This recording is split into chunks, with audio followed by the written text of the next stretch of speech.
Listo, chicos, vamos a continuar entonces con la semana 5. Corresponde al tema de, hola Marco, ¿cómo estás? Buenas tardes.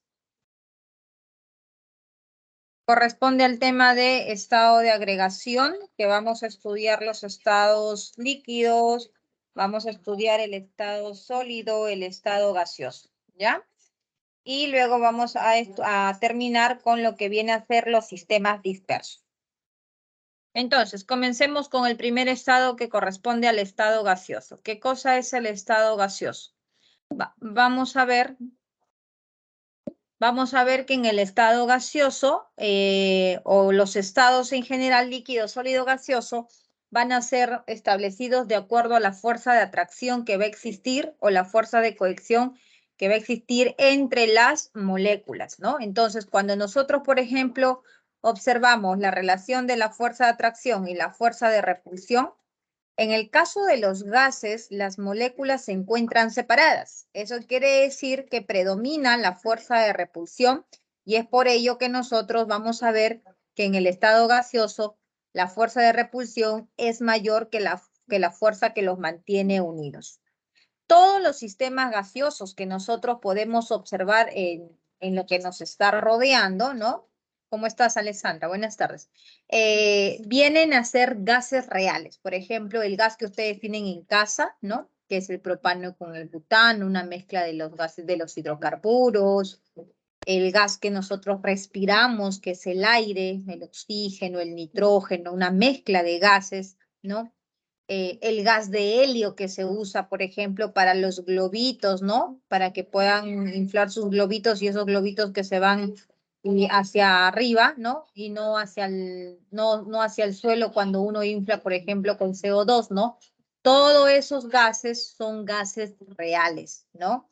En el cual, pues, sus condiciones son diferentes cuando se estudia referente al gas ideal. Ahora, para facilitar el estudio de estos gases reales, acuérdate que el gas ideal no existe. Todo lo que te rodea es un gas real, todo. Pero para facilitar el estudio de estos gases, nosotros tenemos o vamos a considerar algunas condiciones, como ustedes pueden ver. Nos dice, un gas real se comporta idealmente cuando éste trabaja a bajas presiones y a altas temperaturas, ¿ok? Esas serían las condiciones para estudiar un gas real como un gas ideal. Ahora, estos gases se estudian de acuerdo a la teoría cinética molecular, que nos dice que los gases están formados por moléculas, presentan masa puntual. Sabemos que la fuerza de repulsión es la que predomina. Las fuerzas de atracción son despreciables en los estados gaseosos ideales y el volumen de una partícula frente al volumen de todo el recipiente prácticamente es despreciable, ¿no? Por eso es que cuando nosotros vamos a analizar en un sistema gaseoso, consideramos el volumen del recipiente. Los choques que se van a dar entre esas moléculas se conocen como choques elásticos. Quiere decir que si las moléculas chocan con una cierta energía, salen con la misma energía que chocaron. O sea que choques elásticos significa que no se pierde energía, ¿ya? Y la presión del sistema va a ser definida por la presión que ejerce las moléculas con las paredes. Las moléculas chocan con las paredes y esos choques van a generar la presión del sistema. Eso es lo que nosotros deberíamos de considerar para el estudio de los gases ideales. ¿Cuáles son las variables que vamos a estudiar? Vamos a trabajar con la presión, que puede ser estudiada en todas estas unidades de atmósfera, milímetros de mercurio, Pascal, PSI. Puede ser el volumen en litros, puede ser la cantidad de sustancia, tenemos la temperatura. Todos estos van a estar involucrados cuando estudiemos los sistemas gaseosos, ¿no? Estos son los llamados parámetros de estado de los gases ideales. Cuando hablamos de la presión, como acabamos de mencionar, una de las unidades viene a ser la presión atmosférica, ¿no? Y otra la presión en milímetros de mercurio. Hay que saber diferenciar cuando se habla de la presión barométrica. Esto corresponde o es lo mismo a decir la presión atmosférica, ¿ya? Cuando ustedes lean como dato la presión barométrica, te está indicando cuánto es la presión atmosférica. Nosotros, en estos momentos, ¿no? Si estamos, por ejemplo, en Lima, sobre el nivel del mar, entonces tenemos una presión atmosférica de 1, que esto equivalente a las medidas de milímetros de mercurio es equivalente a 760, ¿ya? Estas dos relaciones, por favor, es muy importante que tomen nota, ¿ya? Porque generalmente cuando se quiere en la unidad de kilopascal o pascal, nos van a dar de dato cuál es esa equivalencia de la presión. Presión manométrica. La presión manométrica nos dice o nos habla sobre la presión del sistema, ¿no? La presión de un sistema gaseoso. En este caso, por ejemplo, aquí la presión de este gas, que estaría todo aquí abierto, te estaría midiendo aquí la presión manométrica del gas. Y esa presión manométrica va a depender mucho si el sistema es cerrado, como ustedes ven aquí, esto está cerrado, o si el sistema está abierto, como pueden ver aquí. Entonces, ¿qué se va a cumplir? Se cumple que en un sistema abierto, o perdón, cerrado, en un sistema cerrado, la presión del gas, que es en este punto, va a ser igual a la presión en este punto, ¿no? Por física ustedes saben que eso es igual. Entonces, esta presión del punto, que sería la presión del manómetro, sería igual a la presión del gas. ¿Y eso sería igual a qué? A la presión generada por esos milímetros de mercurio, ¿no? Eso sería entonces para el tubo cerrado. Luego tenemos la presión del gas, ¿no? La presión del gas, que sería en este punto, cuando el sistema es abierto. Sería igual entonces, acuérdense que aquí está afectando la presión atmosférica. Tenemos aquí PdV porque es la presión barométrica que les había indicado anteriormente que es lo mismo a la presión atmosférica, más la presión que estaría ejerciendo en este punto los milímetros de mercurio. Entonces, la presión del gas para este caso viene a ser la presión generada por esa altura de los milímetros de mercurio más la presión atmosférica, ¿no? Que vendría a ser prácticamente entonces la presión del gas, presión manométrica más la presión barométrica, ¿ya?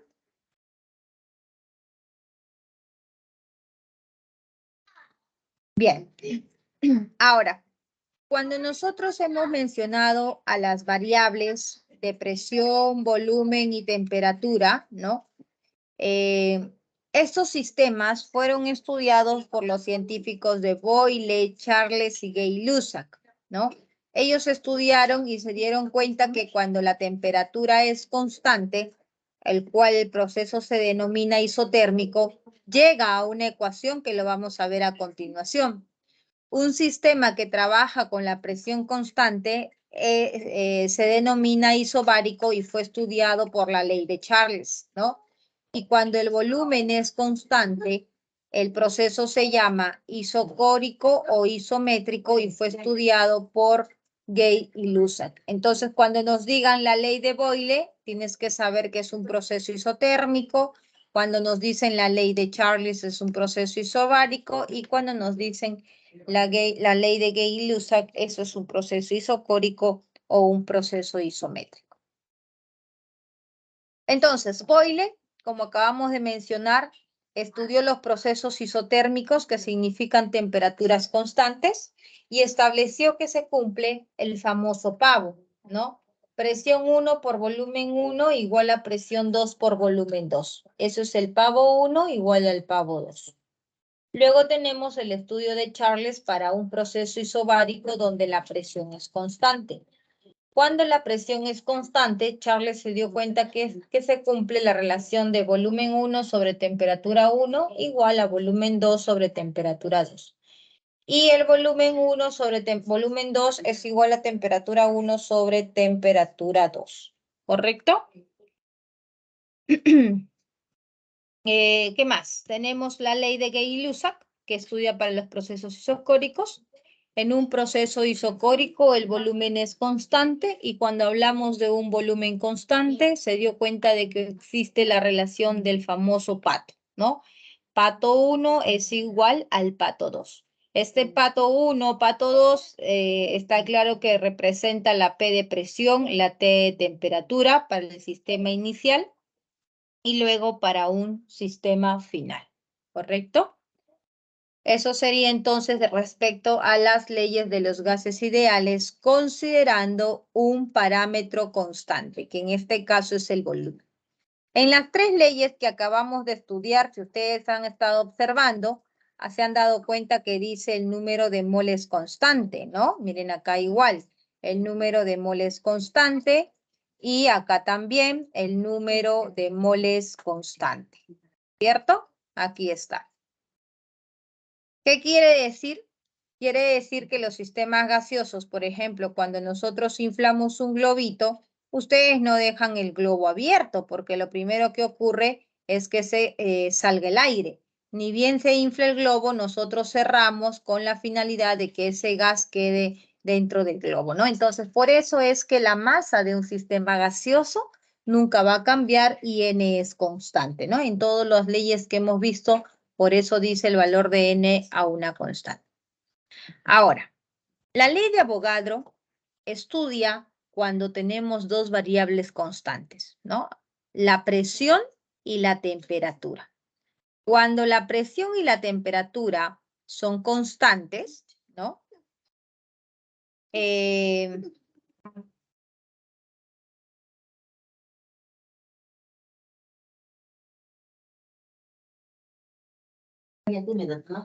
Cuando nosotros tenemos la ley de Avogadro, consideramos presión y temperatura constante, se establece que existe la relación de volumen molar. Entonces, el volumen 1 sobre el número de moles 1 es igual al volumen 2 sobre el número de moles 2 y así sucesivamente, lo cual esto es igual a una constante. Esto fue establecido por Avogadro, el cual planteó su ley de Avogadro. Bien, entonces, considerando para el sistema donde el número de moles es constante, porque es un sistema cerrado, no cambia la masa, sabemos que la presión va directo con la temperatura, ¿no? Con el volumen inverso con la temperatura, entonces tenemos la siguiente ecuación, ¿no? Se cumple que la presión por el volumen sobre la temperatura 1 es igual a la presión por el volumen sobre la temperatura 2, ¿no? Esto se llama la ecuación combinada de los gases. Ahora, aquí en estos gases vamos a trabajar con una constante que viene a ser la constante de los gases universales, que es R. Ese valor de R, ¿no? Va a incorporarse en la ecuación y para un número de moles fijos, ¿no? Porque es un sistema gaseoso, un sistema cerrado, se estaría estableciendo que la ecuación de los gases ideales sería PV igual a nRT, lo cual ustedes lo conocen como el famoso pavo ratón, ¿no? Ahí está el famoso pavo ratón, donde P es presión, V es volumen, N es el número de moles, la T en temperatura y recuerda que siempre tienes que trabajar en grados Kelvin.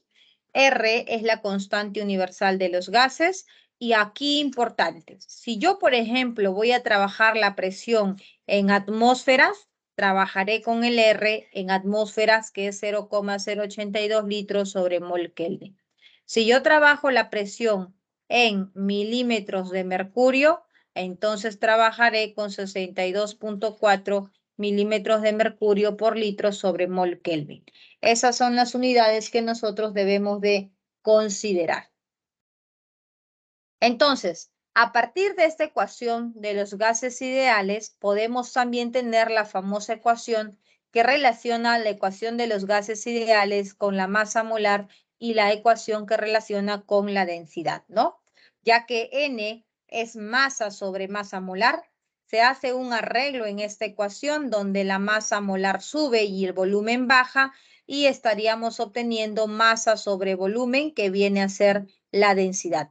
Despejando entonces la densidad, tenemos esta ecuación que viene a ser la presión por la masa molar sobre RT, ¿no? Muchos lo conocen como el famoso PUMA tarado, reordenando esta ecuación, ¿no? Porque sería presión por la masa molar igual a la temperatura por R y la D de densidad, ¿no? O también, aquí haciendo un rearreglo, ¿no? Un despeje del valor de la masa molar, tendríamos que la masa molar es la masa por R por T sobre la presión y el volumen, ¿correcto?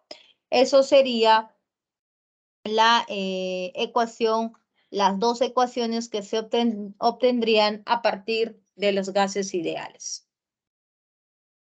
Bien, hasta aquí está todo claro. Todo lo que hemos mencionado hasta ahora son leyes estudiadas para un sistema gaseoso que está conformado por un solo componente, ¿no? Puede ser un sistema gaseoso de oxígeno, el gas de nitrógeno, el gas de hidrógeno, ¿no? Y ahora vamos a estudiar para un sistema donde tenemos varios gases. Y esto se llama mezcla de gases ideales. Entonces, hasta aquí, chicos, ¿todo bien? ¿Está todo claro?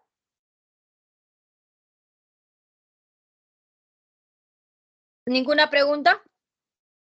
Bien, vamos entonces con la mezcla de gases. En la mezcla de gases, como su nombre lo dice, tenemos un gas A, un gas B y un gas C. Cuando nosotros mezclamos estos gases, cada uno va a presentar una presión. Presión de A, presión de B y presión de C. La ley de Dalton estudia y nos dice que la presión total del sistema, que viene a ser P de T, va a ser la suma de las presiones de A, de B y de C. Y a esas presiones se les conoce como presiones parciales, ¿no? ¿Cómo llamamos esa presión parcial? La presión parcial P1, P2, P3, dependiendo del número de componentes gaseosos, podemos calcular con la ecuación de pavo-ratón.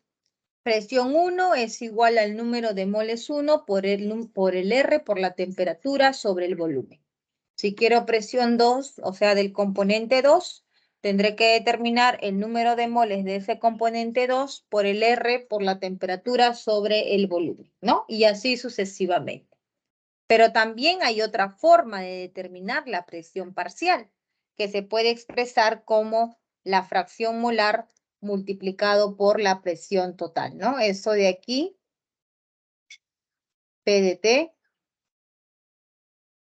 viene a ser presión total.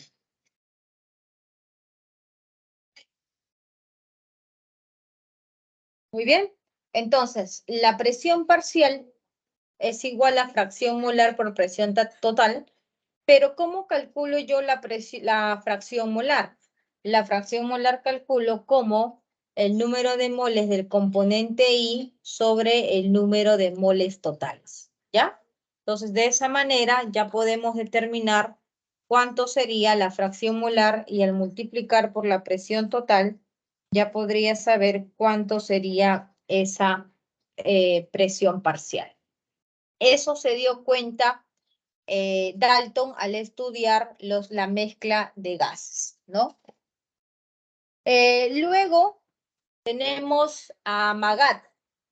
Hace el mismo estudio, pero él enfocado en los volúmenes, ¿no? Y llega a la misma conclusión que si en un sistema el componente ABC tiene un volumen ABC, ¿no? Entonces, la suma de estos volúmenes que vienen a ser volúmenes parciales, ¿no? Va a darnos el volumen total. ¿Y cómo calculo ese volumen parcial? Ese volumen parcial sería volumen 1 más volumen 2 más volumen 3, que son los volúmenes parciales, sería igual al volumen total. ¿Cómo calculo ese volumen parcial? Utilizando también la ecuación de los gases ideales, ¿no? Ya no despejo presión, como en el caso de Dalton, sino voy a despejar el volumen que viene a ser la ley de Amagat. Entonces, volumen 1 es igual al número de moles 1 por R por T sobre la presión. Quiero hallar el volumen 2, eso será igual al número de moles 2 por R por T sobre la presión, ¿no? Pero también podemos determinar el volumen parcial calculando la fracción molar por el volumen, donde la fracción parcial viene a ser el número, la fracción molar, perdón, viene a ser el número de moles del componente I sobre el número de moles del totales, ¿no? Lo mismo que hemos visto para la presión parcial, ¿no? Lo mismo, solamente que acá en el anterior era presión parcial, ahora esto es V de T, que sería el volumen total del sistema.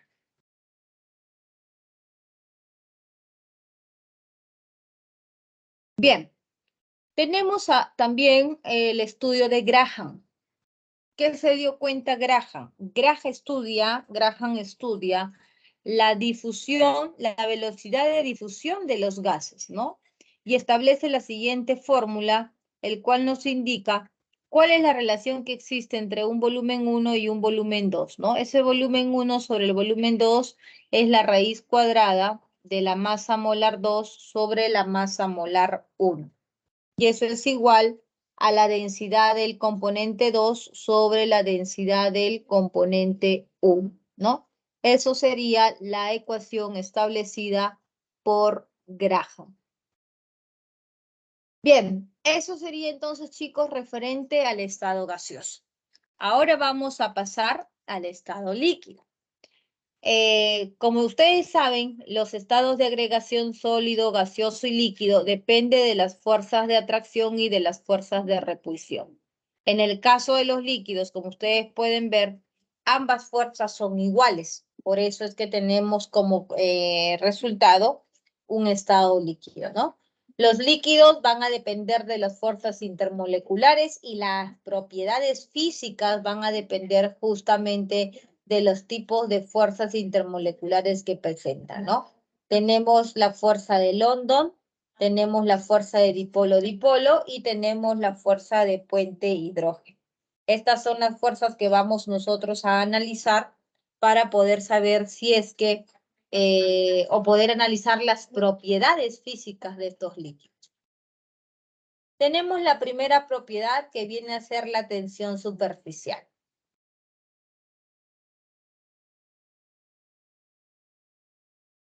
¿Qué es la tensión superficial?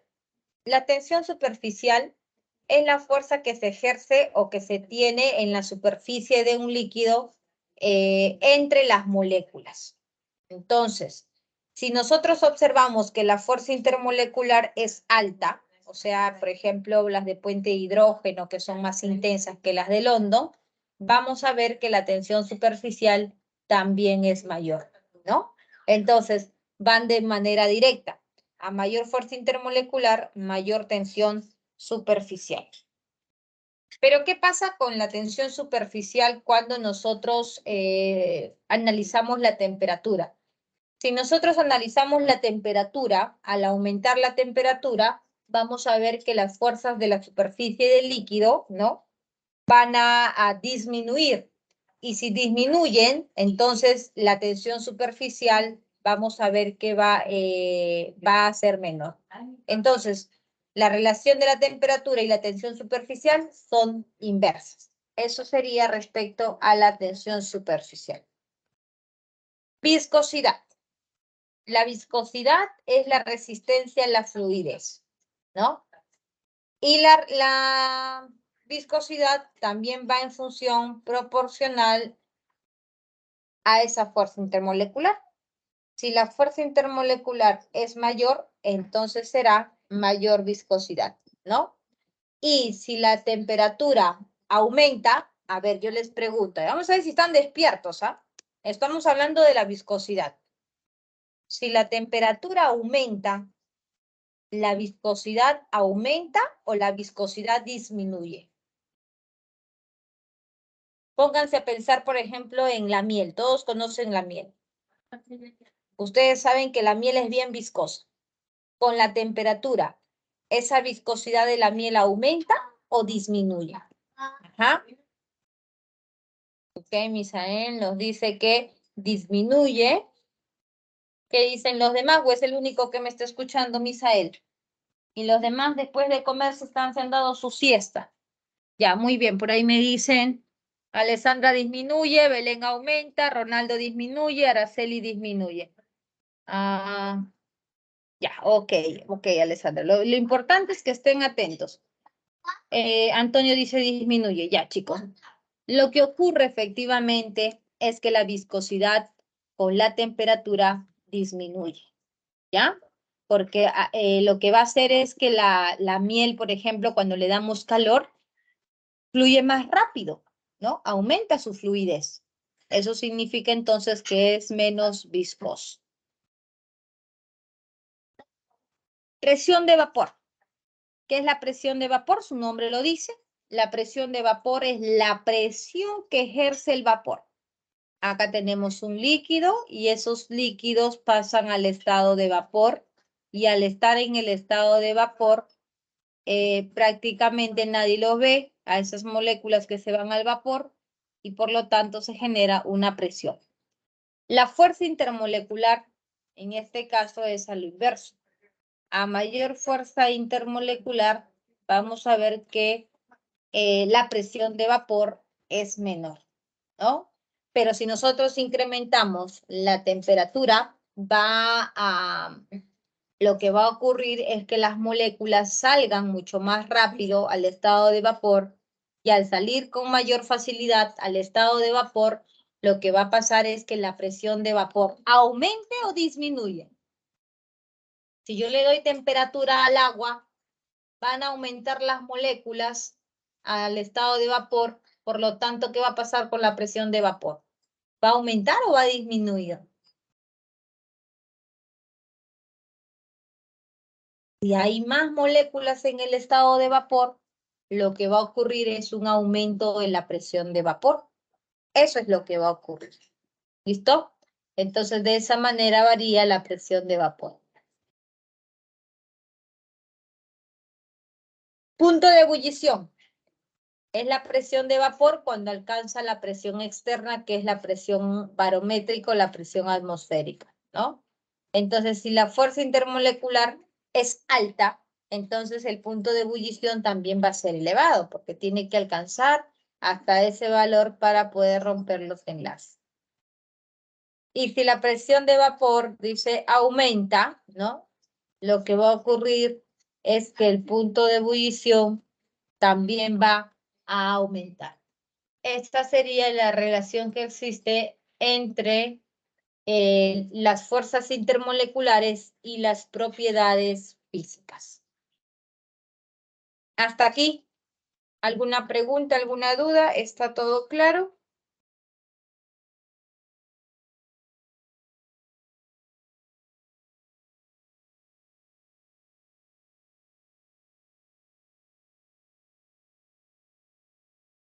Ya, perfecto, Ale. Muy bien, continuamos entonces. Estado sólido. En el caso del estado sólido, vamos a ver que las fuerzas de atracción predominan sobre las fuerzas de repulsión, ¿no? Por eso es que las moléculas, los átomos, ustedes observan que están fuertemente unidos. Ahora, ¿cuáles son las características de los estados sólidos? ¿Predominan las fuerzas de atracción? ¿Poseen solamente movimiento de vibración? ¿No? Presentan forma y volumen definido, ¿no? No se puede cambiar el volumen o la forma de los sólidos. Son incomprensibles, o sea, no se pueden comprimir como en el caso de los gases, ¿no? Y dentro de estos sólidos vamos a ver que existen dos clasificaciones, ¿no? La clasificación de los sólidos amorfos y la clasificación de los sólidos cristalinos. ¿Qué vienen a ser los sólidos amorfos? Los sólidos amorfos son aquellos que presentan o que no presentan una estructura ordenada, ¿no? Los átomos están completamente desordenados, la distancia entre uno y otro es diferente, ¿no? Entonces, Por ende, ¿no? Van a ver que sus puntos de fusión son diferentes. Si yo, por ejemplo, tomo este pedazo de vidrio que está aquí, lo parto en dos para el estudiante A y para el estudiante B. Es la misma lámina de vidrio, ¿ah? Y yo le digo, muy bien, determina el punto de fusión para esa parte para el alumno A y determina el punto de fusión para el alumno B. El alumno A va a decirme, por ejemplo, profesora, me salió, me invento, 900 o ya, 900 grados Celsius. Y el otro, ¿cuánto va a ser? El otro me salió 1350 grados Celsius. ¡Wow! ¿Por qué diferente a pesar que es el mismo vidrio? Porque las estructuras, puede que en este sector donde yo tomé la parte para el alumno A, los átomos estaban un poco separados, entonces la unión no era muy intensa, pero en la parte B la unión es más intensa, está más unida, por esa razón requiere mayor energía, ¿no? Entonces, estos sólidos amorfos que vienen justamente de sin forma, ¿no? Van a presentar ordenamientos de corto alcance y la distribución totalmente diferente.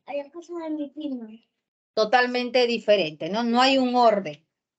Por ejemplo, los plásticos, por ejemplo, la madera, por ejemplo, el caucho y los vidrios son ejemplos de sólidos amorfos. Ahora, la otra clasificación vienen a ser los sólidos cristalinos. Los sólidos cristalinos, miren qué bonito está ordenado los átomos, la distancia entre uno y otro es lo mismo, entonces decimos que presentan un ordenamiento de largo alcance, presentan un ordenamiento regular, ¿no? Presentan una red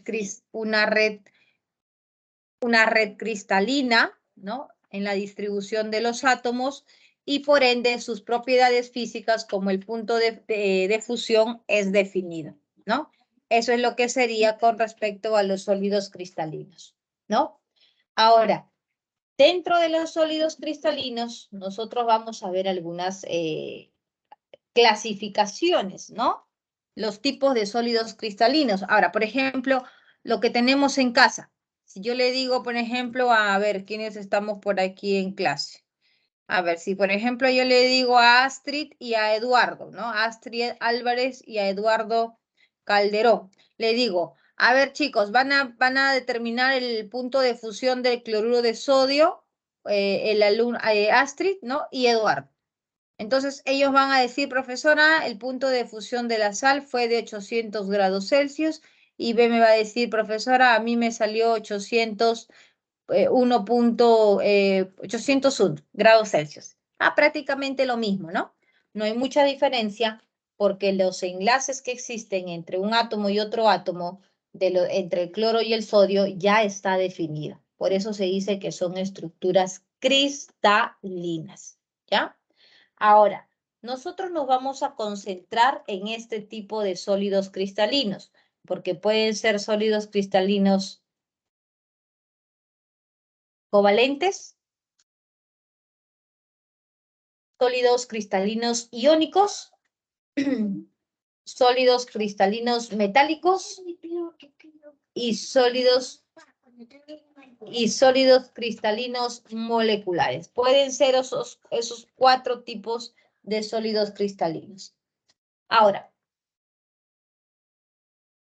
vamos a ver cada uno por qué se caracteriza, ¿no? Los sólidos covalentes presentan estas propiedades. Son muy duros, son pésimos conductores y su punto de fusión es elevado. Son sólidos covalentes porque está unido mediante enlaces de tipo covalente, ¿ya? Los sólidos iónicos. Los sólidos iónicos están unidos mediante enlaces iónicos. Son duros, quebradizos, malos conductores y presentan puntos de fusión elevados. Los sólidos metálicos están formados por metales, son dúctiles y maleables, ¿no? y son excelentes conductores del calor y de la electricidad. Y los sólidos moleculares, como lo dice su nombre, son moléculas, ¿no? Son moléculas que se van a encontrar unidas entre, miren aquí, fuerzas intermoleculares. Una molécula, otra molécula, aquí tenemos otra molécula, ¿no? Entonces están unidos mediante fuerzas intermoleculares y por eso decimos sólidos moleculares, ¿no? ¿Y por qué? Si tú no sabes que tarea, mamá, no debes usar celular. Sólidos moleculares blandos, ¿no? Los sólidos moleculares van a tener propiedades blandos, son malos conductores de calor y de electricidad y presentan puntos de fusión bajos, ¿no? Esas son las propiedades, jóvenes, que nosotros vamos a estudiar con respecto a los sólidos, ¿ya? Acuérdate que los sólidos covalentes, los sólidos iónicos, los sólidos metálicos, y bueno, eso en clase, los sólidos metálicos y los sólidos moleculares presentan sus estructuras de manera ordenada. Hasta aquí. ¿Alguna consulta, alguna pregunta, alguna duda con respecto a los sólidos? Con eso estaríamos terminando los sólidos y vamos a pasar ahora a sistemas dispersos. A ver si tienen alguna consulta, alguna duda.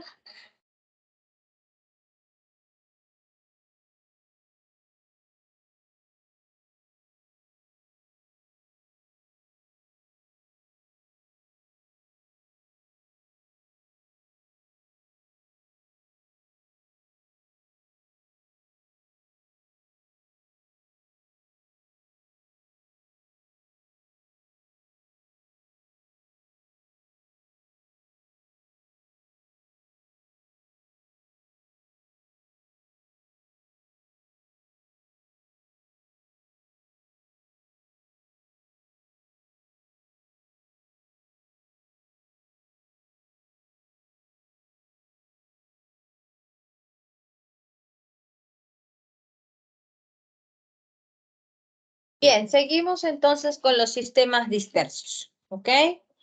¿Qué son los sistemas dispersos? Nos dice, son mezclas de dos o más sustancias que se encuentran formadas por dos sustancias que van a ser llamadas fase dispersa y fase dispersada. En resumen y rápidamente, un sistema disperso es prácticamente todo lo que nosotros podemos preparar, ¿no? Por ejemplo, un refresco, un jugo, la leche, la mayonesa, ¿no? Todos estos son sistemas dispersos, ¿no? El jarabe, una gaseosa, una infusión, una limonada, porque nosotros usamos, por ejemplo, sustancias que se van a disolver como el azúcar, se van a mezclar con el limón y la fase dispersante, que son aquellas que se van a encontrar en mayor cantidad, como por ejemplo el agua, ¿no? Entonces, estos vienen a ser, esto es lo que se denomina sistema disperso. Ahora, los sistemas dispersos se van a clasificar de acuerdo al tamaño de la fase dispersa. Por ejemplo, tenemos la fase dispersa cuando es muy pequeñito. Entonces, si yo tengo un valor de un soluto que es muy pequeñito, mis ojos no pueden ver qué cosas hay, ¿no? Un ejemplo de una solución que se denomina mezcla homogénea, ¿no? Viene a ser, por ejemplo, el agua potable, ¿no? Ustedes cuando abren el caño, ¿no? Abren ahí la grifería, ¿qué va a ocurrir? Ustedes observan simplemente el agua, pero ahí no solamente hay agua, jóvenes, ahí hay sodio, magnesio, carbonatos, sulfatos, pero ¿ustedes pueden verlo? No, no lo ven porque esas partículas son muy pequeñitas. Por eso dices menor a un nanómetro y eso se llama solución. Entonces, cuando ustedes tienen, por ejemplo, un café, una gaseosa, ustedes no ven, ¿verdad? Ustedes no ven los componentes que están presentes, no ven el conservante, no ven el colorante, no ven el saborizante. Entonces, ustedes ven simplemente una sola composición y eso se llama sistema homogéneo. Cuando tenemos la partícula un poquito más grande, ¿no? Ya vemos que estas partículas le van a dar una textura diferente al sistema. Aquí, por ejemplo, podemos hablar de la sangre. aquí puedo hablar de la pintura, aquí puedo hablar, por ejemplo, de la leche, aquí puedo hablar, por ejemplo, del yogur, de la mayonesa, que son coloides, ¿no? Entonces aquí vamos a ver que esos componentes que hemos llamado sistema disperso no se disuelve del todo en la fase dispersante. Y si el tamaño es mucho mayor, entonces ya tenemos las suspensiones, que con el tiempo estos se van a la base, ¿no? Por ejemplo, un extracto. ¿Qué pasa con un extracto? Cuando ustedes preparan un extracto, dejan un momento y todo el sólido se va a la base, ¿no? Lo más pesado se va a la base y lo que es menos denso se va a la parte superior. Cuando tienen un jarabe de esos que dicen agitar antes de consumir, ¿cierto?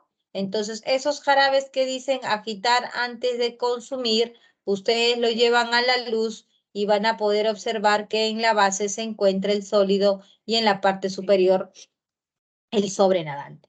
¿Ok? Eso es lo que nosotros llamamos suspensión. Ahora, de estos tres sistemas dispersos, solución, coloide y suspensión, nosotros nos concentramos en la solución, que es lo que nosotros vamos a estudiar, los sistemas homogéneos, ¿correcto? Entonces, la solución está conformada por dos principalmente, dos componentes, el solvente y el soluto.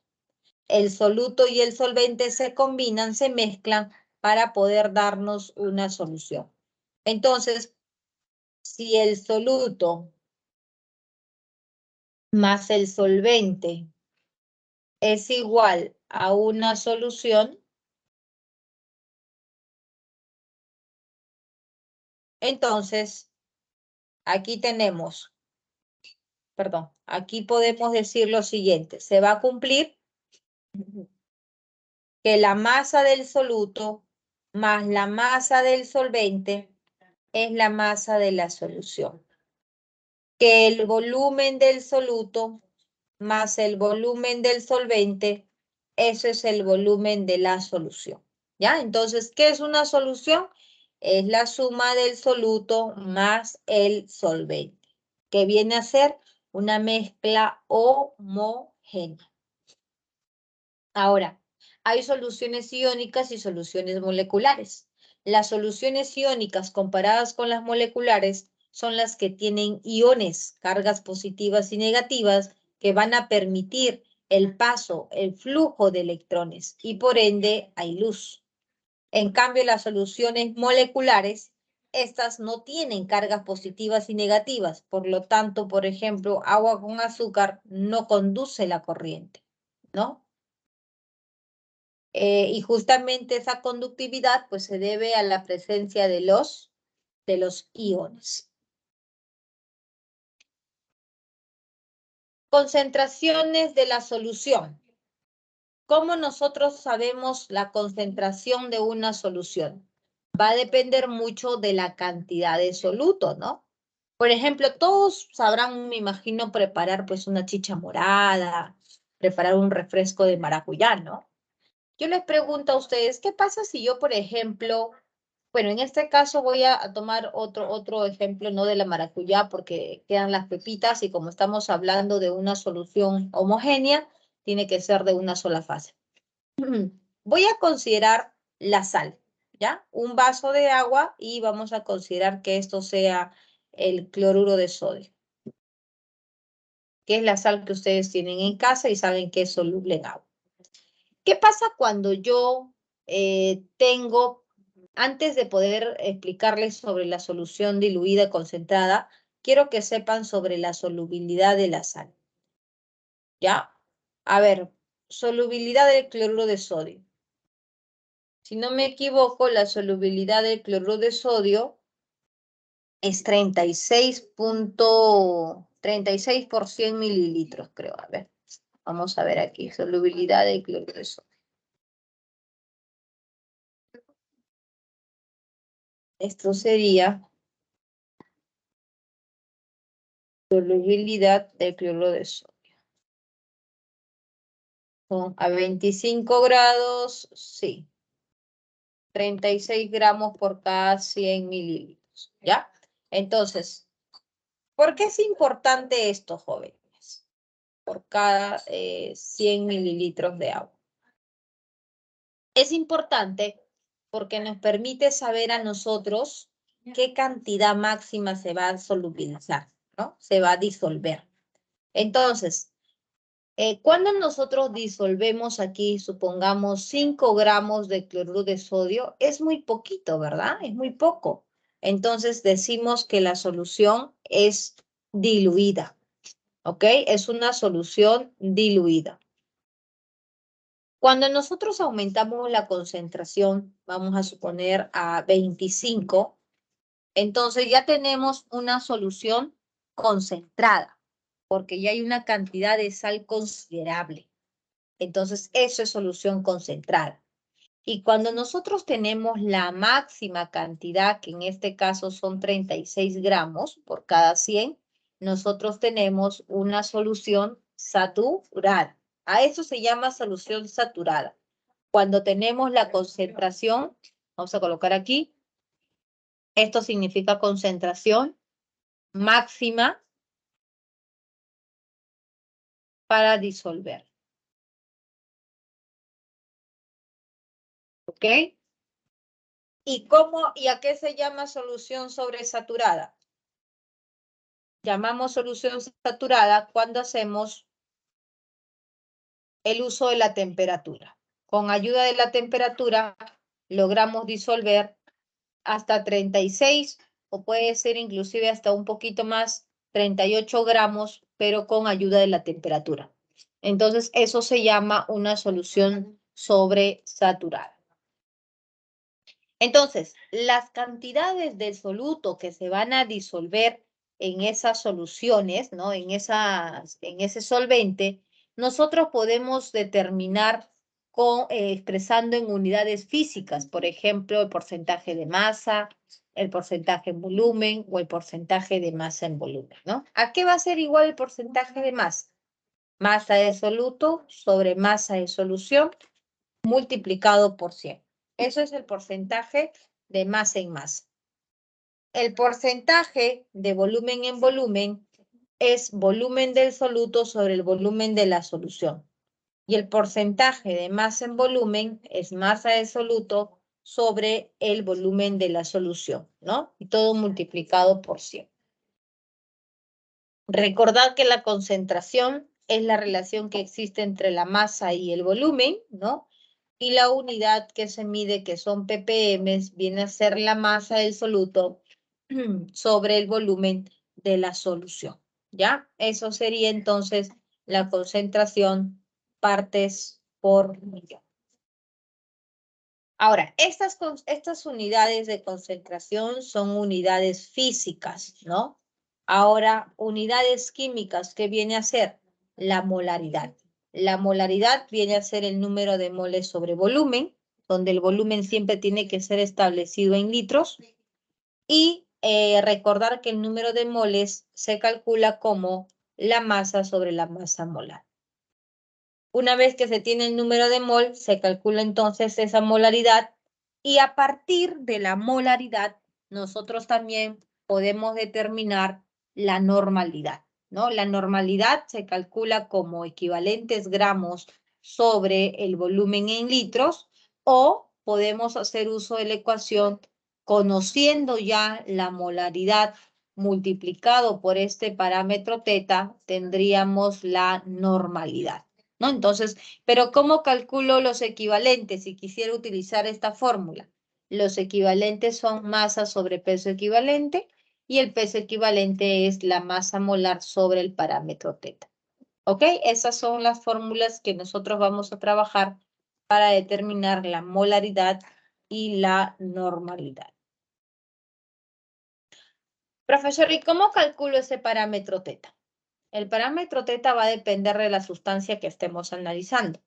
Por ejemplo, ¿no? Si es un ácido, esto se cuenta el número de hidrógenos. Entonces aquí, por ejemplo, veo un hidrógeno, el parámetro teta es igual a 1. En el caso de los hidróxidos, yo tengo que ver los grupos OH. Entonces, si aquí, por ejemplo, hay un OH, el parámetro teta es 2.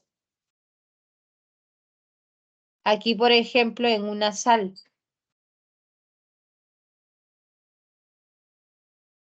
sería la carga total del ion. Puede ser la carga positiva o puede ser la carga negativa, ¿no? Por ejemplo, aquí el calcio es más 2 y el carbonato es menos 2. Por lo tanto, el parámetro teta sería 2. En el caso del cloruro de sodio, el sodio es más 1 y el cloro es menos 1.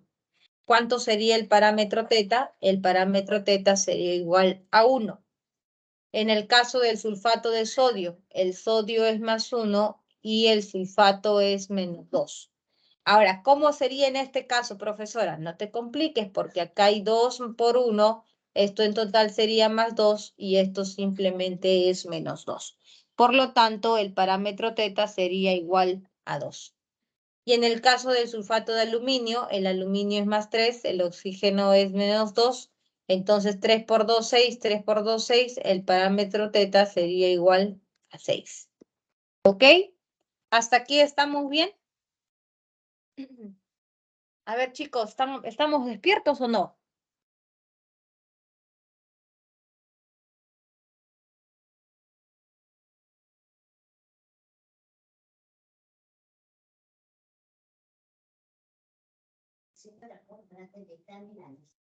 A ver, deditos arriba para saber quiénes están vivos.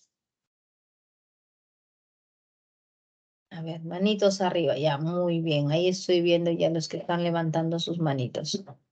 Ya, muy bien, Casey, muy bien. Ya, chicos, tienen que estar atentos, ¿ah? Ya, excelente. Son poquitos, pero ahí están, ¿no? Los demás no sé qué estarán haciendo. Ya, ya, muy bien, Misael. Ya despertaste, Misael. Muy bien, seguimos entonces. Continuamos ahora con la dilución de soluciones. ¿Qué cosa es una dilución? En una dilución nosotros vamos a tener inicialmente una concentración, un cierto volumen, y luego se aumenta agua para poder diluir. Al diluirlo vamos a tener una nueva concentración, concentración 2, y un nuevo volumen. Entonces, ¿a qué es igual la concentración 2?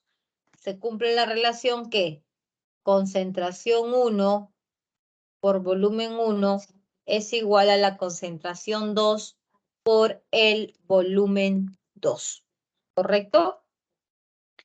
Y considerar que el volumen 2 es el volumen inicial más el volumen del agua, ¿no? Se tiene inicialmente un volumen 1, se agregó agua, entonces eso es lo que se tendría aquí en el volumen número 2. En el caso de las mezclas, su nombre lo dice, mezcla gaseosa, nosotros tenemos aquí concentración 1, volumen 1, concentración 2, volumen 2, y eso va a ser igual a la concentración 3 por volumen 3. ¿Qué se cumple? Se cumple que la concentración 1 por el volumen 1 más la concentración 2 por el volumen 2 nos va a dar la nueva concentración de la última solución de la mezcla por el volumen de la mezcla. Pero sabemos que el volumen de la mezcla es igual a la suma de los dos volúmenes, que es volumen 1 más volumen 2, ¿no? Eso sería entonces para una mezcla de soluciones. pH. ¿Qué cosa significa pH? ¿Alguien sabe qué significa pH? A ver, escriban en el chat qué significa pH. Estamos viendo que las sustancias pueden ser de pH 0, 1, 2, 3, 4, 7, 6, 8, 12 hasta el 14.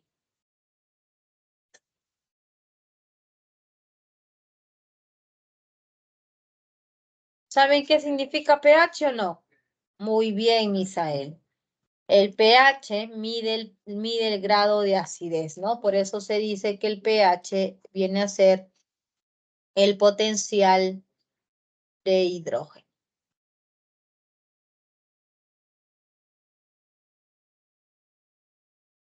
aquí.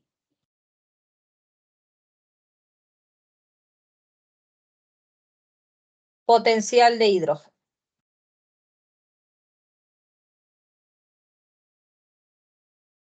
Entonces, ese pH varía de 0 a 14.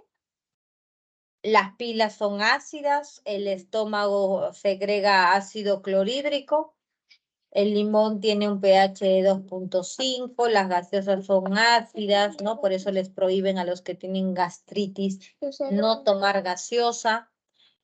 Tomate, es ácido, ¿no? El café es ácido. Y aquí en la parte central, donde está el número 7, encontramos al agua, ¿no? El agua es una sustancia neutra. Pero en cambio 8, 9, 10 ya tiene un carácter básico, ¿ok? Entonces vemos aquí, por ejemplo, la sangre ya es básica, el jabón, el detergente ya es básico. Y lo que se llama básico decimos alcalino, ¿ya? Alcalino. Bien, procesos de neutralización. Y con esto terminaríamos la teoría para pasar a los ejercicios.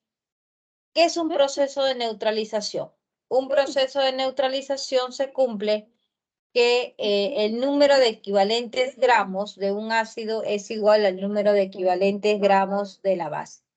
Y como el número de equivalentes gramos es igual a la normalidad por los equivalentes gramos es igual a la normalidad por volumen del ácido y los equivalentes gramos de la base es igual a la normalidad por el volumen de la base. ¿Ya? Esto es lo que se estaría cumpliendo. Ahora, ¿por qué se llama neutralización? Vamos a ver un ejemplo rapidito. Lo que ocurre en nuestro estómago, ¿no? Por ejemplo, nosotros en nuestro estómago, ¿no? Ahora, ¿qué hora es, por ejemplo? A ver. Son hemos comenzado a las 2, o sea, a estas alturas todos han debido de almorzar, ¿no? Si por ahí de repente alguien demoró la comida y aún no almuerza, ¿no? Entonces posiblemente esté sintiendo un ardor en el estómago, ¿no? Porque el estómago sabe a qué hora vas a alimentarte. Entonces el estómago comienza a segregar el ácido clorhídrico, sale a buscar los alimentos y al no encontrar, ¿no? ¿Qué hace? Ese ácido comienza a dañar las paredes del estómago, ¿no? Poco a poco comienza de esa manera a sufrir esa acidez. Cuando esto se vuelve muy perenne, ¿no? Es frecuente. Por ejemplo, a la mañana no tomo desayuno, me arde el estómago. Al menos ahora es creo que un poquito más manejable, ¿no? Porque de repente si se retrasaron en almorzar o en desayunar, pueden estar tomando, ¿no? O comiendo, alimentándose al recibir la clase. Pero en el presencial no, pues, ¿no? Uno no va a ir con su taza o su tupper ahí va a estar comiendo en el salón, ¿no? Entonces ahora como que es más manejable. Pero cuando es presencial, allí sí, pues, ¿no? Si yo no he desayunado, me toca esperar hasta el primer receso, que es 10 de la mañana, y para eso, pues, mi ácido ya salió. Entonces, poco a poco, esa pared se daña. Pasa a una acidez, luego viene la gastritis suave, de ahí viene la gastritis más pesada, viene la gastritis crónica, ¿no? Si no me trato, si no me cuido, vienen las úlceras y si no me cuido, viene después lo que es el cáncer al estómago, ¿no? Así comienzan las enfermedades. De lo más es a veces que uno dice, no, no pasa nada, no pasa nada, pero después poco a poco los daños en nuestro cuerpo y vamos viendo las consecuencias, ¿no? En nuestros organismos. Entonces aquí, cuando uno está en el grado, por ejemplo, el grado inicial, vamos a llamarle el proceso de la gastritis, ¿no? Ya no pueden controlar, ya les arde demasiado, come, arde por justamente el ácido que tenemos aquí. El médico te dice, tienes que tomar el famoso bismutol. Bismutol, la famosa milanta, ¿no? O un antiácido. ¿Con qué objetivo? Con el objetivo de que el bismutol, la milanta, ¿qué cosas vienen a hacer químicamente? Vienen a ser hidróxidos, son bases. Entonces, como ustedes han visto en la anterior imagen, yo tengo un ácido, tengo una base que es un alcalino. Cuando junto, lo correcto es que esto se neutralice. Por esa razón se llama reacción de neutralización, ¿no? Entonces, los OH de la milanta agarran los hidrógenos del ácido. Papi, por favor, ya. Que mamá, mamá.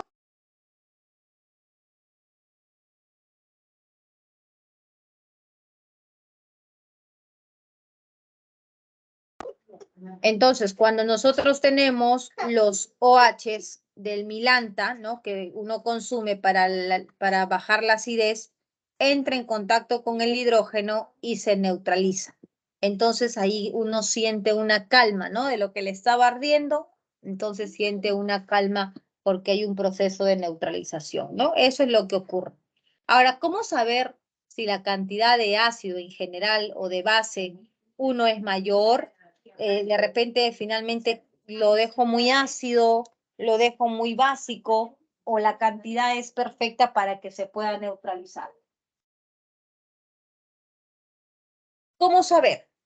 Para eso tengo que determinar los equivalentes gramos. Los equivalentes gramos del ácido y los equivalentes gramos de la base. Entonces los equivalentes es normalidad por volumen del ácido y normalidad por volumen de la base. Si yo, por ejemplo, tengo 3 equivalentes gramos del ácido y tengo 3 equivalentes gramos de la base, entonces esto es neutro, profesora, pH 7.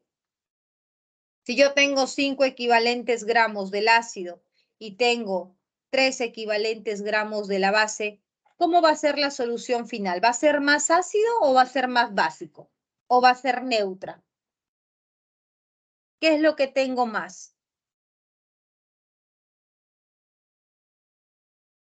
Tengo más ácido, ¿verdad? Porque estos serían los datos que serían referente a los ácidos.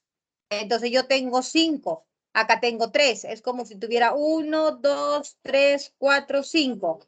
Y acá tengo 1, 2, 3. Entonces los 3, 1, 2, 3, se cancelan con estos 3 y me quedan moléculas ácidas. Entonces eso hace que la sustancia tenga la solución resultante sea con pH menor a 7, ¿no? Con pH menor a 7, que sería una acidez. Si yo, por ejemplo, tengo aquí 2 equivalentes gramos, ¿no?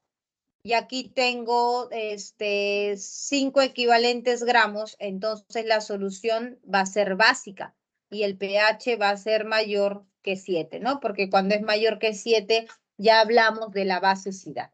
¿Listo, chicos? Esto sería entonces referente a la teoría de las soluciones y de la neutralización de soluciones. Ahora sí, nos vamos a los ejercicios de clase, ¿ok? A ver, un ratito respiren, 2 minutitos, tomen agua y continuamos con la explicación de los ejercicios, ¿ya? A ver, 2 minutos, 3 minutos máximo para que puedan estirarse de toda la información que se les ha dado. Y ahora sí, todo lo que hemos visto, vamos a aplicarlo a los ejercicios y ahí es donde tiene que quedar más claro aún, ¿ya?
Listo, chicos. Entonces, comenzamos con el ejercicio 1. A ver. Nos dice lo siguiente. Vamos a comprender, ¿no? Cómo es que tenemos que plantear el ejercicio. Un gas refrigerante sirve para reducir o mantener la temperatura de un ambiente por debajo de la temperatura del entorno. Algunos de estos gases refrigerantes pueden ser los clorofluorcarbonados, que son conocidos como los CFCs, que pueden ser puros o en mezclas. Uno de estos es el freón. Hasta ahí nos están hablando ya de los gases de freón, ¿no? Dice, se encuentra en un recipiente de 5 litros. Ahí está la información inicial. A una presión de 3 atmósferas. Presión 1, 3 atmósferas. Profesora, ¿por qué le pongo 1? Supongamos que todavía no sabes. Solamente V, solamente presión. Y a una temperatura de 27. Temperatura de 27. Y recuerda que siempre trabajas a grados Kelvin. Entonces tengo que sumarle a esos 27 grados, tengo que sumarle 273 para llegar a los grados Kelvin, lo cual me estaría indicando, dando 300 grados Kelvin, ¿no? Luego nos dice, seguimos leyendo, ¿ah? Si este se expande isotérmicamente hasta los 15 litros, ¿qué quiere decir isotérmicamente? Que mantiene constante, ¿quién? La temperatura. Entonces ahí me doy cuenta de que está hablando de un sistema 2, que la temperatura es la misma y se expande hasta los 15 litros, que sería expansión correspondiente al volumen. Luego se comprime isobáricamente, o sea que esta es la condición 1, esto es la condición 2. Luego de la condición 2 va todavía a una condición 3 que dice que se comprime isobáricamente. Eso quiere decir que la presión que nosotros tenemos en 2, que aquí todavía es incógnito, ¿no? Vamos a mantener igual en el sistema 3, porque lo que nosotros vamos a determinar aquí, que ahorita les voy a explicar, va a seguir manteniéndose para el sistema 3 porque dice que es isobárico. Se expande hasta 10 litros, o sea, el volumen era 2 y ahora se expande, se comprime isobáricamente. El volumen era 15 y ahora se comprime a 10.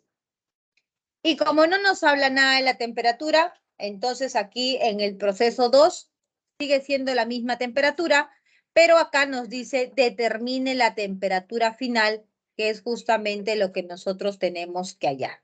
Entonces tenemos dos procesos, ¿no? El proceso isotérmico y el proceso isobárico. En el proceso isotérmico se cumple que la presión 1 por volumen 1 es igual a la presión 2 por el volumen 2. Y lo único que hacemos, chicos, es reemplazar. Presión 1, 3 atmósferas. Volumen 1, 5 litros. Y dividimos volumen 2, 15 litros. Y calculamos la presión 2, que sería 1 atmósfera. Copiamos aquí, ¿no? Nuestra presión 2, 1 atmósfera. Y copiamos aquí porque sería la misma presión. Y ahora sí, para un proceso isobárico se cumple que el volumen 2 sobre la temperatura 2 es igual al volumen 3 sobre la temperatura 3. ¿Cuánto es tu volumen 2? 15. ¿Cuánto es su temperatura 2? Recuerda siempre que la temperatura se trabaja en grados Kelvin. Jamás de los jamases, jamás, jamás vas a trabajar en Celsius. Profesora, ¿y si me piden la temperatura, por ejemplo, en grados Celsius, como estamos viendo aquí, determina la temperatura final, ¿puedo colocar en Celsius de tal manera que me sale en Celsius? No, determinas en Kelvin. Entonces aplicas la ecuación, volumen 215, temperatura 2300, volumen 310 y tu temperatura es la incógnita. Y te sale 200 Kelvin. Pero tú no quieres en Kelvin, tienes que llevarlo a Celsius. Si tú sabes que para llevar a Kelvin tienes que sumar 273, entonces para llevar a Celsius lo único que tendrías que hacer es restar. Restando 200 Kelvin menos 273 la ecuación, esto nos estaría dando 73 grados Celsius. Y eso sería nuestra respuesta. A ver, chicos, preguntas. ¿Está claro? Vamos a la siguiente pregunta, ¿o alguien tiene alguna duda? Siguiente pregunta. Dice, el nitrógeno, ya, perfecto, Misael, muchas gracias. El nitrógeno es el gas más abundante en el aire. Este se puede extraer mediante la destilación fraccionada del aire líquido, el cual es utilizado en la industria para formar amoníaco. Si después de un proceso de destilación el nitrógeno extraído se agrega, mira, a un volumen de 82 litros, a un recipiente, a 4 atmósferas de presión y a 127 grados Celsius, determine el número de moléculas del nitrógeno presente en dicho recipiente. Entonces, los datos que me están dando, temperatura, ya sabes que tienes que sumarle 273 para trabajar con Kelvin.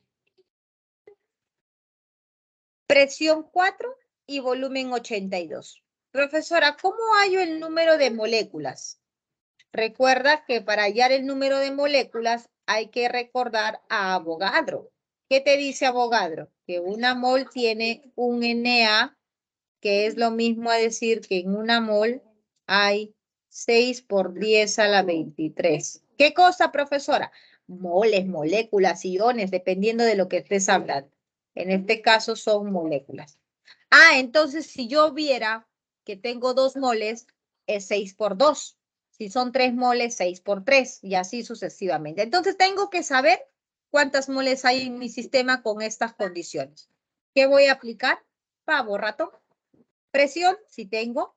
Volumen, si tengo. N es lo que quiero saber, cuántas moles.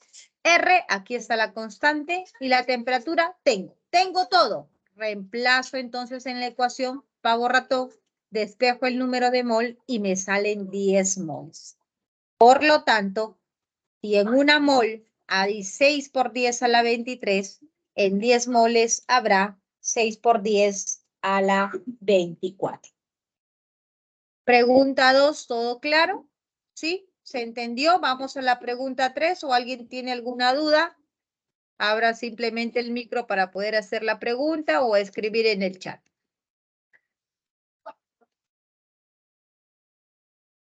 Pregunta número 3. Nos dice, el gas licuado de petróleo es una mezcla de propano y butano. Para simular el comportamiento del GLP en un motor de combustión, se agregan 352 gramos de propano y 116 gramos de butano, ¿no? A un recipiente de 41 litros y 127 grados Celsius. Entonces, determine respectivamente la presión parcial en atmósferas de ambos gases. Es una mezcla que contiene propano y butano.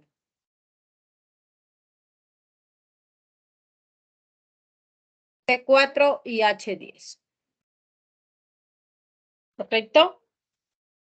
Y después tenemos todos los datos, ¿no? Presión es lo que nos piden, la parcial, o sea, nos están preguntando la presión de A. Voy a llamarle a él A y y B. Y nos piden la presión parcial de B, ¿cierto? Y la suma, tú sabes que eso es la presión total. Pero sabemos que la presión de A es la fracción molar de A por la presión total, que es lo que estamos viendo acá. Miren, la presión parcial del propano es el número de moles de propano sobre el número de moles del total por la presión total, ¿no? Ya que la presión de A es número de moles de A sobre el número de moles totales. Y todo multiplicado por la presión total. Y lo mismo para el butano, ¿no? Entonces, los números de moles ya podemos calcular. ¿Por qué, profesora? Porque tú tienes aquí 352 para el propano y 116 para el butano. Masa entre la masa molar nos da el número de mol de propano y la masa entre la masa molar nos da el número de mol de butano. Por lo tanto, ya tienes el número de moles totales. 8 más 2, 10 moles totales, ¿no? Entonces, ahora sí reemplazamos. ¿A qué es igual la presión parcial del propano? Presión total, que en este caso sería, calculando acá la presión total con la ecuación de gases real, del gas ideal, presión es igual a N, pero ¿cuánto es N? Como es la total, son 10 moles. R 0,82, temperatura en Kelvin 400 y todo dividido entre el volumen que es 41. ¿Cuánto nos da la presión total? 8 atmósferas. Y reemplazamos presión total por el número de moles de propano, 8, entre el número de moles totales, 10. 6.4. Y para el butano, presión total 8 por 2 moles de propano, que es lo que ustedes han calculado, sobre las 10 moles. Y esto sería 1,6. Y efectivamente, mira, presión de A, 6,4 y presión de B, 1,6. ¿Y cuánto es la presión total? Como ya habíamos explicado, la ley de Dalton dice que la suma de las presiones parciales sería a la presión total, ¿no? Y eso sería la respuesta en la pregunta número 3. ¿Preguntas, dudas? Si no, para pasar al ejercicio número 4.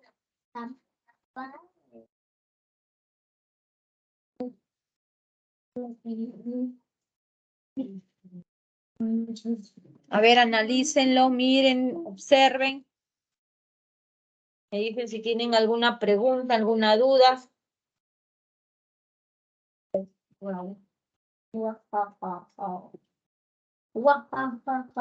Ok, Ronaldo nos dice todo claro.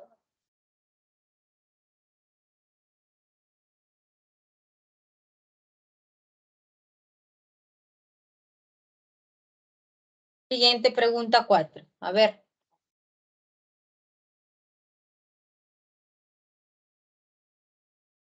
Esta pregunta número 4 es prácticamente una pregunta, podríamos decir, una pregunta tipo examen, ¿no? Porque es una pregunta donde se les realiza o les vienen casi como 3, 4 temas en una sola pregunta. ¿Por qué, profesor? Te dan una reacción química donde tú vas a tener que balancear para poder determinar correctamente los coeficientes. Una vez que te dan esa reacción, te dicen que se tiene, mira, de dato, 7.35 gramos de clorato. Te dicen determinar la presión en milímetros de mercurio que ejerce el oxígeno recolectado, ¿no? Entonces me están preguntando por la presión de este oxígeno, la presión cuando el volumen es 3,12 y la temperatura es 27 grados. Entonces dices, ¿cómo calculo la presión de ese gas de oxígeno? Rápidamente pienso en Pavo Rato. Presión por volumen por el NRT.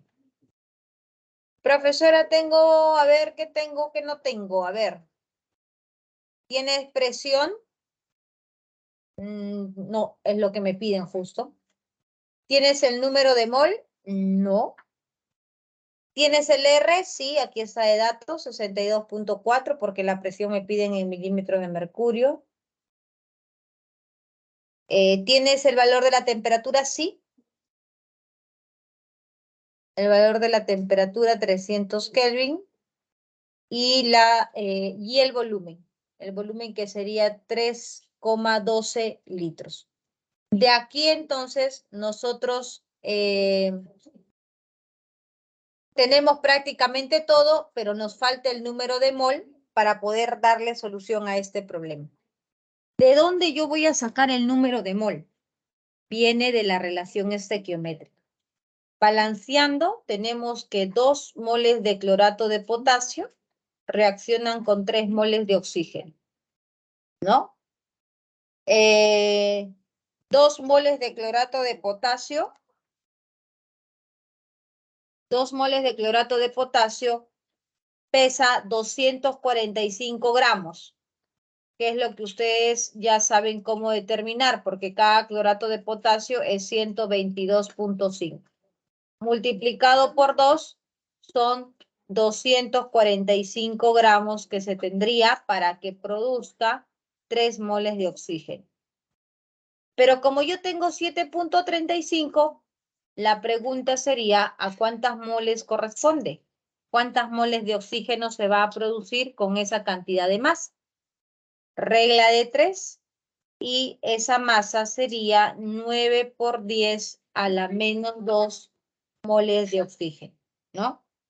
Por lo tanto, ya tenemos las moles de oxígeno y solamente reemplazamos. Al reemplazar, ya tenemos que la presión sale en 540 milímetros de mercurio. Y eso sería la respuesta. Listo, preguntas. A ver, dudas con respecto a este ejercicio. Aquí atrás. Este cuerpo es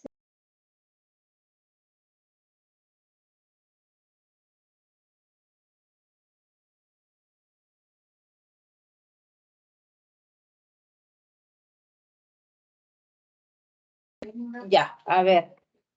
El 540. Ah, esos 540 es la presión aplicando el pavo ratón. Lo único que estamos haciendo es aplicar todos nuestros datos, porque recuerda que lo que a nosotros nos están pidiendo es la presión en milímetros de mercurio. Entonces, ¿cómo tú calculas la presión del oxígeno? Profesora, con pavo ratón. Ok, necesito la presión del oxígeno, necesito el volumen. Si tenemos el volumen de datos, ¿verdad? Porque ya nos dan aquí, mira, el volumen es 3,12. Ya tenemos esto. El R también ya lo tenemos. Aquí está, 62.4. Temperatura. Eso es lo que también nos dan de dato, porque nos dicen que es 27 grados Celsius más 273 son 300, ¿no? Por eso es que también tenemos aquí la temperatura, 300. Y número de mol. Y las moles son las que hemos hallado por estequiometría. Entonces, reemplazando, ya tenemos que esa ecuación de presión sale la alternativa B. No sé si está claro, Marco. Sí, mira.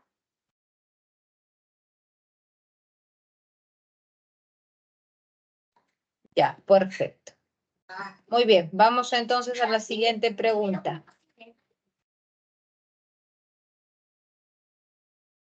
Papá, ven.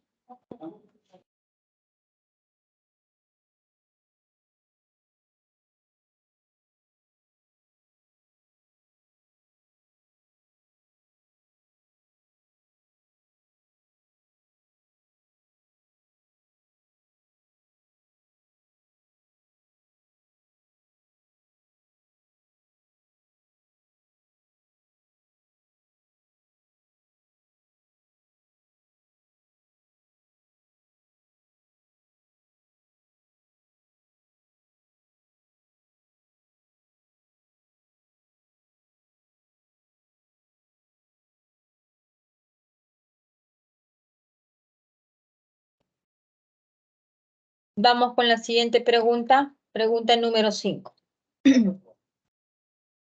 ¿Qué nos dicen en la pregunta número 5? Mire, durante la pandemia del COVID-19, ¿no? La recomendación era limpiar las superficies con lejía. Estas se expanden en diferentes presentaciones y una de ellas es un envase que muestra la siguiente etiqueta. En su etiqueta menciona que la masa de la solución es 400 gramos, que el volumen de la solución es 3.750 mililitros, ¿no? Y el hipoclorito de sodio se encuentra al 4% en masa.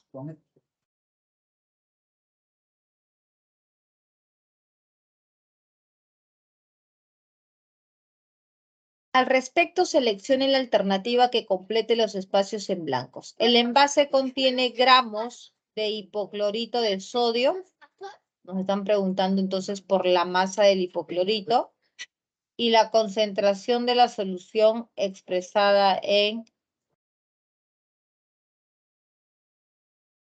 porcentaje de masa sobre volumen, ¿no? Bien, chicos, entonces yo tengo que primero identificar de qué sustancia estamos hablando. La lejía es una mezcla principalmente de dos componentes, del agua y del hipoclorito de sodio, ¿no? Entonces, el agua es el solvente, porque es la sustancia que se encuentra en mayor cantidad. Y el que se encuentra en menor proporción viene a ser el soluto. Entonces, el soluto es el que va a estar en menor cantidad. Y me dicen que la masa de la solución, o sea, mira, la masa del solvente, la masa del soluto, y tú sabes que todo es la masa de la solución, ¿no? Tenemos el volumen de la solución y tenemos el hipoclorito de sodio al 4%.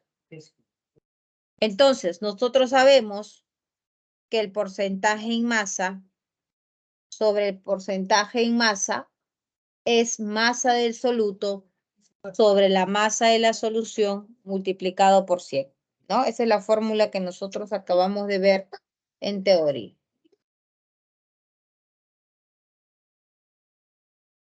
Ahora, ¿cuánto es el porcentaje de masa en masa? Dato, 4 molar. 4 de porcentaje de masa en masa. Ahí está 4. ¿Cuánto es la masa del soluto? Eso es lo que me están pidiendo allá, ¿no? Esto de aquí es mi incógnita. ¿Y cuánto es la masa de la solución? Ah, eso sí me dan, mira. 3.750, ¿no? Ahí está. 3.750, ¿no? Ahora, pero nosotros queremos aquí, a ver qué nos dice acá. Perdón, la masa de la solución, 400 gramos, porque esto es el volumen de la solución. Nosotros queremos masa de solución, 4.000 gramos, 400, 4.000 gramos. Y listo, ahora sí, teniendo entonces todo completo, despejamos la masa del soluto, ¿no? Que sería entonces 160 gramos del hipoclorito, ¿no? Solamente estamos aplicando nuestra fórmula, nada más. Ahora, me están preguntando por el porcentaje de masa en volumen.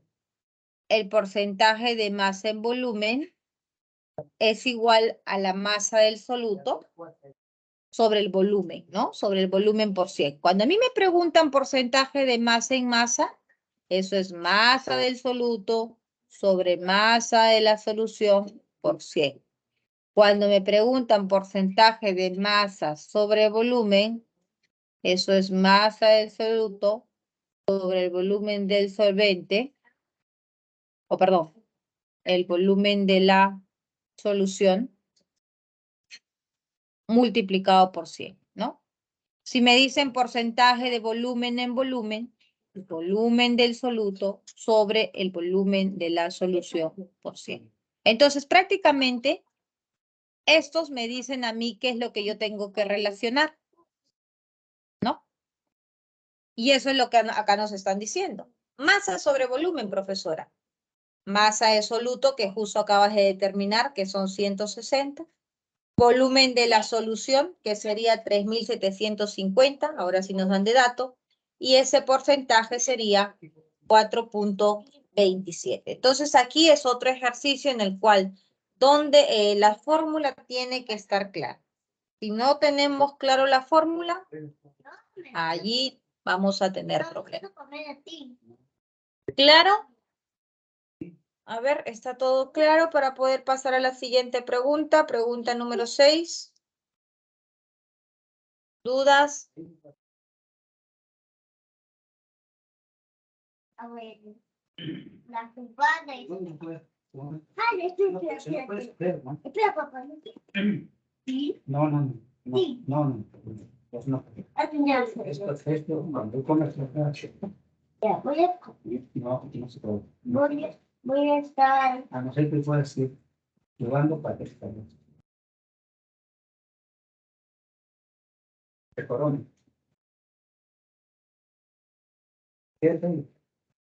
Ya, muy bien, Samuel, gracias. Pregunta número 6. Nos dice lo siguiente. Las soluciones de hidróxido de potasio tienen diferentes aplicaciones. Por ejemplo, la fabricación de jabones, ¿no? En galvanoplastía y en mezclas para quitar esmaltes y barnices. También se usa en materiales para destapar cañerías y para este último es necesario una solución de hidróxido de potasio al 28% de masa en volumen. Al respecto, dice, determine la concentración molar y normal de 1 litro de solución. Perfecto. Tenemos entonces el KOH. Como tiene un solo OH, el parámetro teta es igual a 1. Me piden masa sobre volumen. Tú ya sabes que eso es masa del soluto, que es el KOH, sobre el volumen de la solución. Como nos piden la concentración para 1 litro de solución, entonces el volumen es de 1000 mililitros. 28% de masa en volumen sobre 1000 mililitros por 100, eso sería la masa del soluto. ¿Ok? Ya tenemos entonces la masa del soluto. ¿Y cómo determino la masa, la molaridad? Que es lo que me están preguntando. Miren, concentración molar, eso es molaridad, y concentración normal, eso es normalidad. Molaridad es igual al número de moles sobre el volumen de la solución. Pero el número de moles es la masa sobre la masa molar. Masa 280 y la masa molar del KOH es 56. Y todo dividido entre el volumen de la solución, que sería igual a 5. Entonces la molaridad sería 5 mol por litro. Y si quiero determinar la normalidad, simplemente digo normalidad, acuérdate que es igual a molaridad por teta, ¿no? Entonces sería 5 por el parámetro teta, que sería 1, porque el parámetro teta del KOH es 1, ¿no? Y sería igual a 5 equivalentes gramos. Así de sencillo, como pueden ver, es fórmula más que todo. Si nosotros no tenemos claro las fórmulas, pues ahí sí se va a hacer difícil, ¿no? Pero después todo es fórmula. ¿Ok?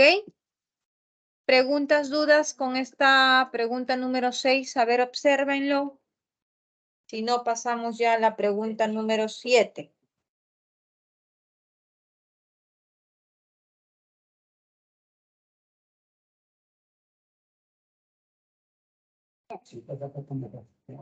Estoy llegando, estoy llegando.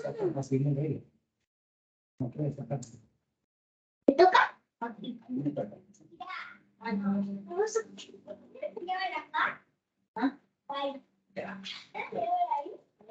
Ahí sí.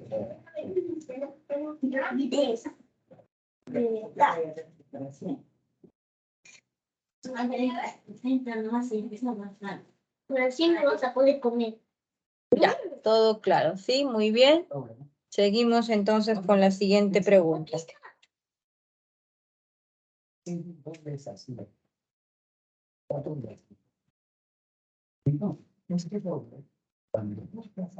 Pregunta número 7. A ver, déjenme arreglar esto un ratito. Vayan viendo para que entiendan esa pregunta 7. Ay, no me voy a poder, todo está como imagen. Ya, a ver. Voy a dibujar aquí para que puedan comprender la pregunta 7. ¿Ya? Dice, el cromado es un proceso mediante el cual se deposita una delgada lámina de cobre, de cromo, sobre la superficie metálica para darle al metal resistencia contra la corrosión, o sea, para que no se oxide, ¿no? Para ello se necesita un proceso electrolítico, para lo cual es necesario preparar un baño de 3 litros de solución de dicromato de potasio de 2 molar. Ah, ok. Entonces vamos a preparar, dice, una solución para realizar ese bañado, el cual tiene un volumen de 3 litros y una concentración de 2 molar.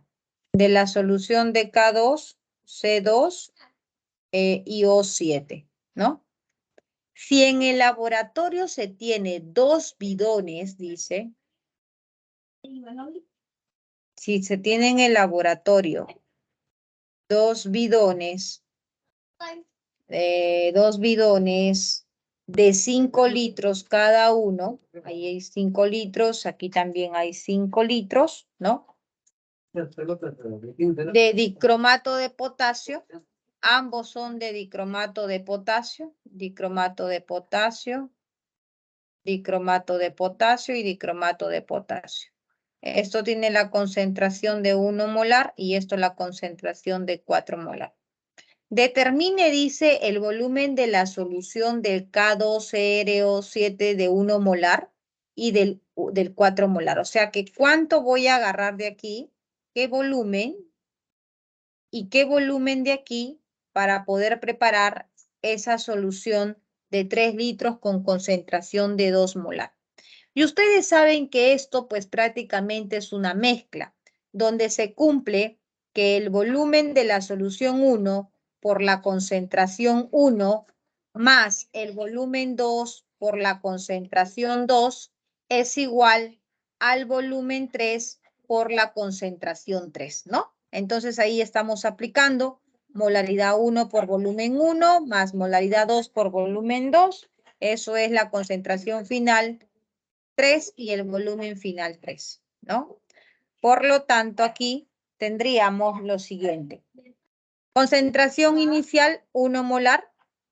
Volumen inicial, el volumen inicial sería X, porque le voy a colocar aquí X, no sé cuánto. El volumen 2 es la concentración de esta solución 2, es 4 molar. Y ese volumen 2, ¿cuánto sería? Si el final es 3, esto sería 3 menos X, ¿verdad? Porque esto es lo que voy a agregar. Por eso se coloca 3 menos X y esto es igual a 2 por 3, que sería el final. De acá despejamos y determinamos que X vale 2. O sea, de aquí se toma 2 litros y de aquí se estaría tomando solo 1 litro, de tal manera que se tiene al final los 3 litros. Entonces, en la pregunta 7, la respuesta sería avión. A ver, verifiquen. ¿Todo bien? ¿Todo claro? ¿Alguna duda? ¿Alguna pregunta? Esto es el tema de mezcla de soluciones. Y también es full fórmula, ¿no? Todo es fórmula. ¿Sí? ¿Todo bien? Vamos a la siguiente pregunta, pregunta número 8. Pregunta número 8. Listo.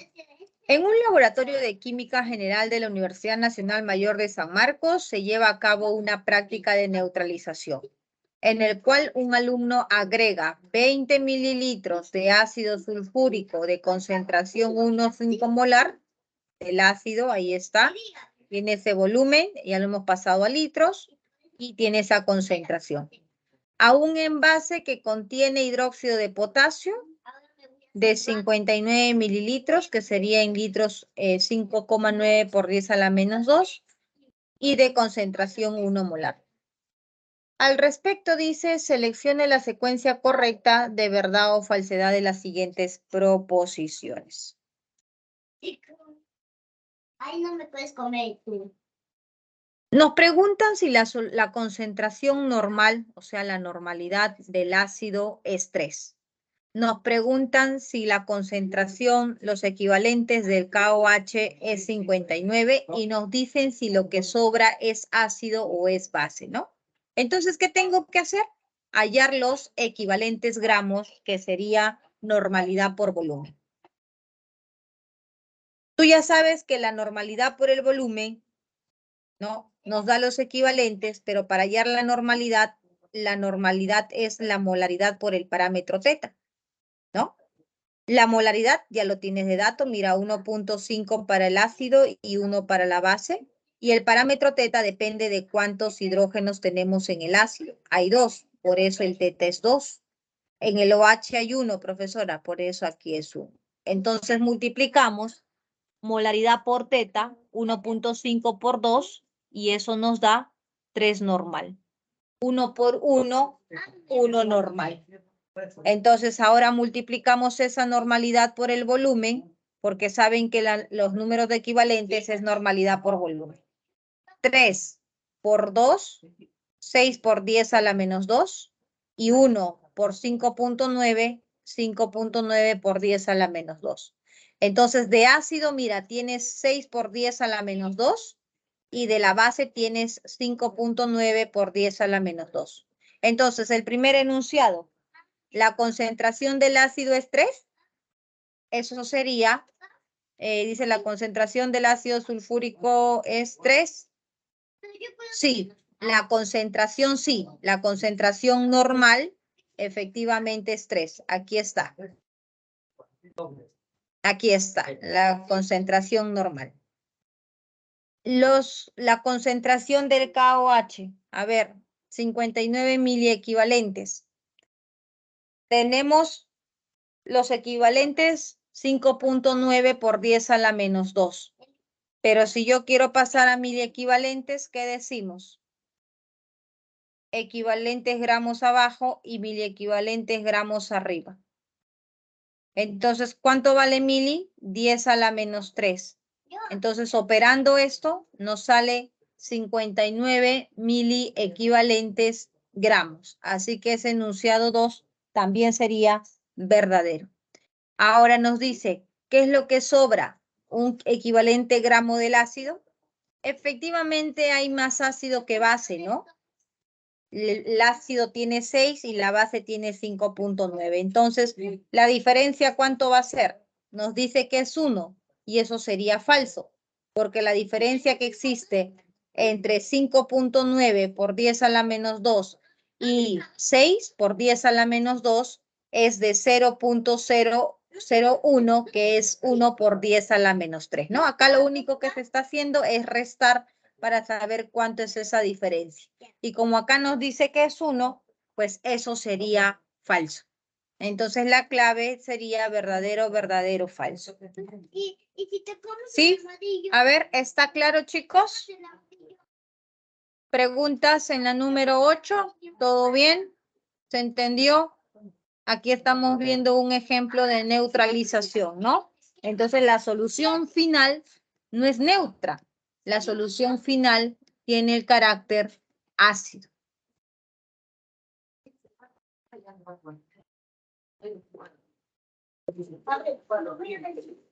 A ver si está todo claro para pasar a la siguiente.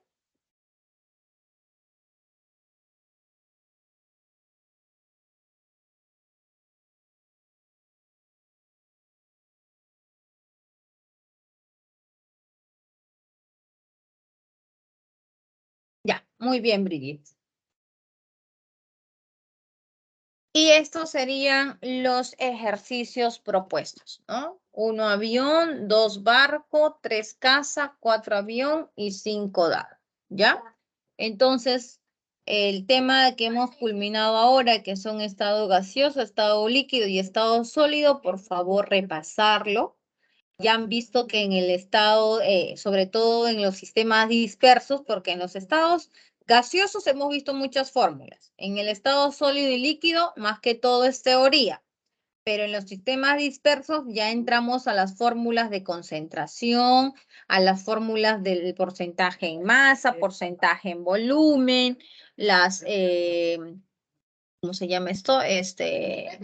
el porcentaje de masa en volumen, la relación que existe entre densidad, ¿no? Entre la masa molar de los gases, la difusión de los gases en cuanto a velocidad, ¿no?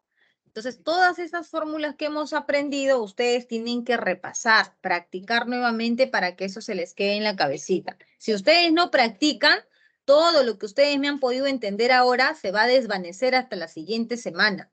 Entonces, la recomendación es que ustedes no sé cómo se están organizando hoy día, mañana, cuando les toca volver a repasar química, vuelvan a resolver sus ejercicios solitos. Si entendieron muy bien y les sale todos los ejercicios de clase y las domiciliarias, pues agarren materiales antiguos y pónganse a resolver. Es la única forma en que ustedes van a, uno, agarrar confianza de poder resolver mucho más rápido y de poder comprender la mayor cantidad de problemas que son de diferentes puntos de vista, ¿no? O sea, diferentes formas de poder presentar los ejercicios. ¿Ya, chicos? Muy bien, entonces conmigo hasta aquí y nos estaríamos viendo ya la próxima semana. Ya, cuídense mucho, nos vemos. Buenas tardes. Chao, chao.